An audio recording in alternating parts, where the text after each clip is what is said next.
We are taught that hope is good, necessary,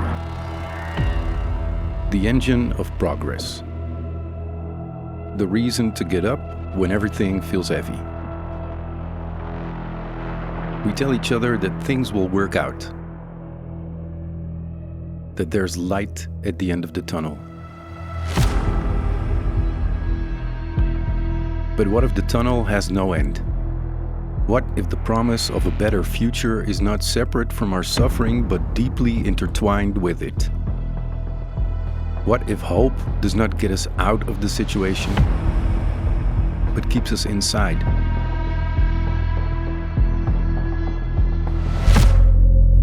To take that thought seriously, Arthur Schopenhauer is hard to avoid. Schopenhauer described a world not sustained by reason or progress or a higher plan. He called it the will. A restless drive moving through everything. Alive, blind, insatiable. A force that requires no direction and knows no endpoint. In this view, we are not autonomous beings who choose our own desires. We are places where the will temporarily takes shape. And precisely there, Schopenhauer argued, suffering arises. Because desire knows no completion.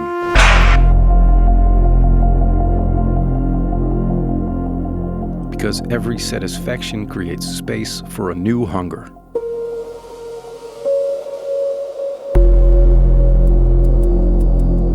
Life moves between lack and fulfillment.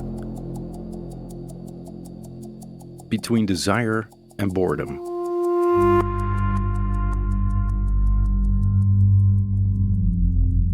Schopenhauer used a simple image: a donkey pulling a cart. In front of its nose hangs a bundle of hay attached to the same cart. The donkey walks because it expects to almost be there. But with every step forward, the goal moves with it.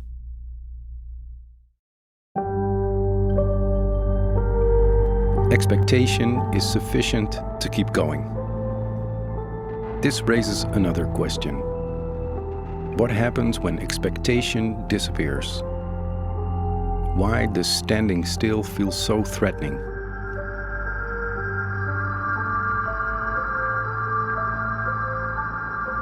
One possible answer comes from Norwegian philosopher Peter Wessel Zapffe. Zapffe argued that humans see too much, that we are animals who understand our own finitude, who know that everything that is built will eventually disappear. That insight, he said, is extremely heavy. To live with it, we build structures, routines, projects, stories,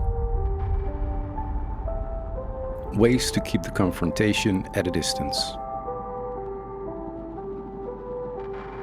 Zapffe called this defense mechanisms.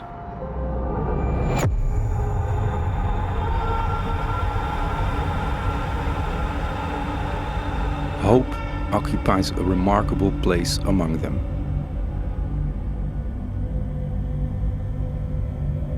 It allows us to look forward when the inside becomes too heavy to hold.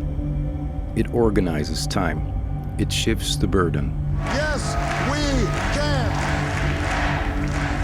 But this is also where something begins to feel wrong. When the present becomes subordinate to a future that keeps moving away. When life turns into preparation for something that never really arrives.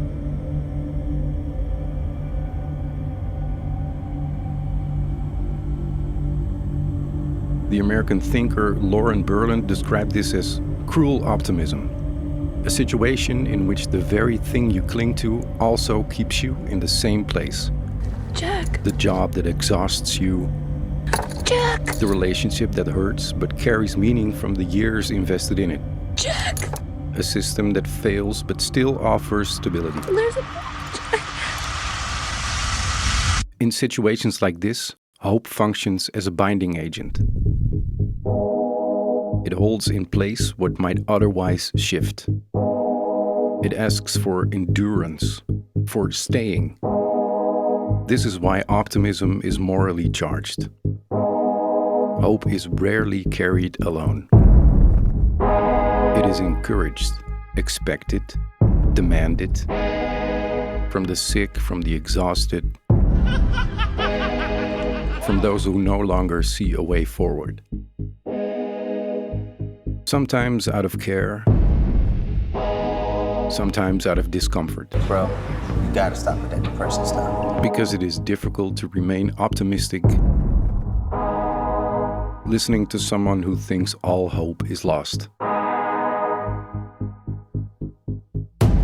If suffering is not a negative experience but a structural aspect of existence, as Schopenhauer suggested, then what does that mean for how we live our lives?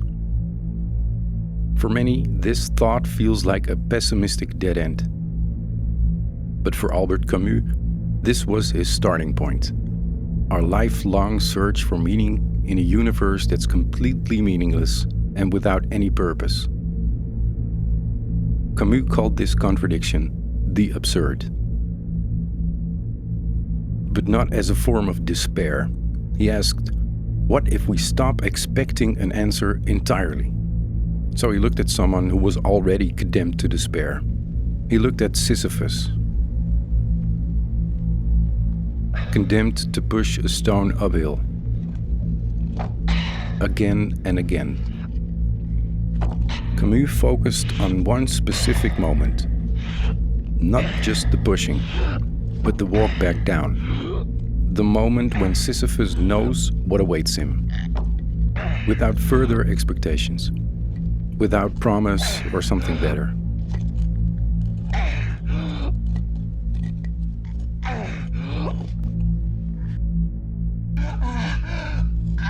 In that knowing, Camus saw a form of freedom, a clarity.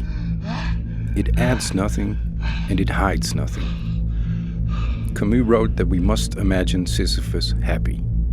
Happy in the sense that he no longer needs to invent anything, to expect something, to hope.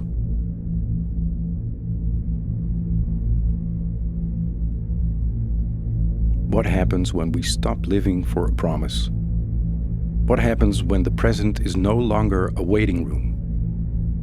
Perhaps something falls away, an expectation, a burden, a hope. What you're left with is an attitude, the willingness to push the stone uphill and to keep going without promise, without horizon. In a world that constantly demands hope, letting go of it can feel like a loss. But it can also feel freeing and honest. Open eyes, fully present, only here, only now, with no end in sight.